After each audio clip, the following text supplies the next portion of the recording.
السلام علیکم ورحمۃ اللہ وبرکاتہ۔ بسم اللہ الرحمن الرحیم۔ وہ آدمی بے حد پریشان نظر آ رہا تھا۔ قاضی نے اس کی طرف غور سے دیکھتے ہوئے کہا، تمہیں کیا پریشانی ہے؟ اس آدمی نے گھبرائی ہوئی آواز میں کہا، جناب میں شہر کا مشہور سوداگر وحید الحسن ہوں۔ قاضی نے چونک کر اسے دیکھا۔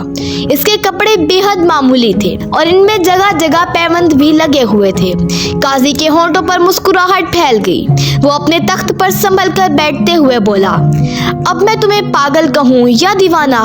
حالانکہ میں نے اس رئیس سوداگر وحید الحسن کو آج تک نہیں دیکھا، مگر اس کی امارت کے قصے ضرور سن رکھے ہیں۔ ایسے کپڑے تو اس کے غلام تک بھی ہاتھ لگانا پسند نہیں کرتے جو تم نے پہن رکھے تھے۔ پھر قاضی نے وہاں پر موجود لوگوں سے سوال کیا، کیوں بھائی، کیا تم میں سے کوئی شخص اس بات کی گواہی دے سکتا ہے کہ یہ شخص وحید الحسن ہے؟ ایک آدمی اٹھ کر بولا، قاضی صاحب، اس کی شکل تو وحید الحسن سے بے حد ملتی جلتی ہے، مگر حلیہ اس جیسا نہیں ہے۔ میں وحید الحسن کو بہت قریب سے جانتا ہوں۔ اس خستہ حال شخص نے ایک ٹھنڈی آہ بھر کر کہا، قاضی صاحب، میرے ساتھ بہت بڑا دھوکہ ہوا ہے۔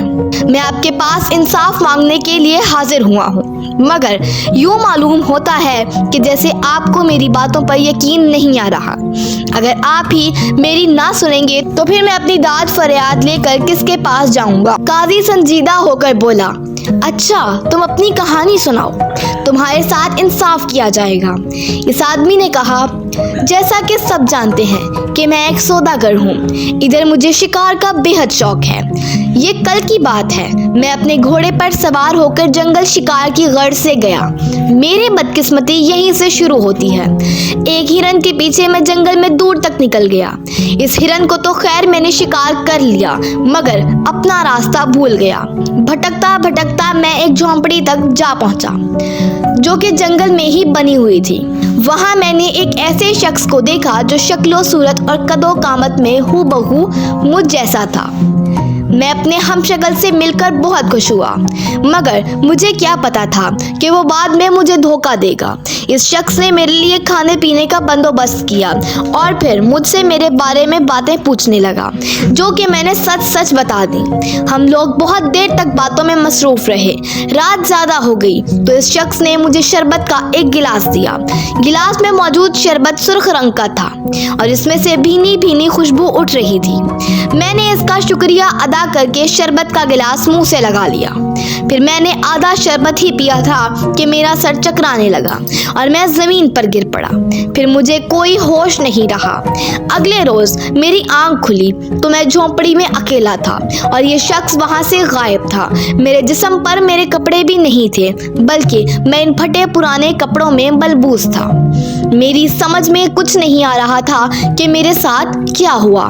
خیر میں جھونپڑی سے نکلا اور بڑی مشکلوں سے راستہ تلاش کرتا کرتا اپنے گھر تک پہنچ گیا، مگر اس وقت میرے صدمے کی کوئی انتہا نہیں رہی جب میرے ملازموں نے بھی مجھے پہچاننے سے انکار کر دیا اور مجھے دھکے دے کر وہاں سے بھگانے کی کوشش کی۔ میں ان کو یقین دلانے کی بے حد کوشش کر رہا تھا، مگر ان میں سے ایک ملازم نے مجھے زور کا دھکا دیتے ہوئے کہا کہ وحید الحسن تو گھر میں اپنی بیٹی کے ساتھ موجود ہے، تم دھوکے باز ہو، یہاں سے چلے جاؤ ورنہ ہم اپنے سپاہیوں کو بلا کر تمہیں جیل بھجوا دیں گے۔ این اسی وقت میرے گھر کی ایک کھڑکی کھلی اور میں نے دیکھا کہ یہ مکار شخص میری بیٹی کے ساتھ مجھے دیکھ کر ہنس رہا ہے۔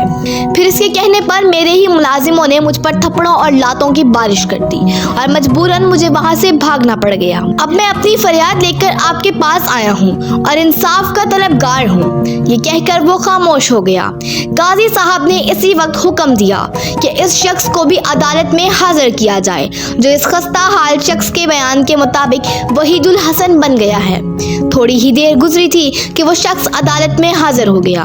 اس کے ساتھ ایک نوجوان اور خوبصورت لڑکی بھی تھی۔ اس نے حاضر ہوتے ہی کہا، جناب میں وحید الحسن سوداگر ہوں اور یہ میری بیٹی رخسانہ ہے۔ قاضی نے اس خستہ حال شخص کی، جو خود کو وحید الحسن کہتا تھا، پوری داستان دہرا دی، جسے سن کر وحید الحسن بولا، حضور میں نے تو اس شخص کو زندگی میں پہلی مرتبہ دیکھا ہے۔ اس کی شکل حیرت انگیز طور پر مجھ سے مشابہت رکھتی ہے، مگر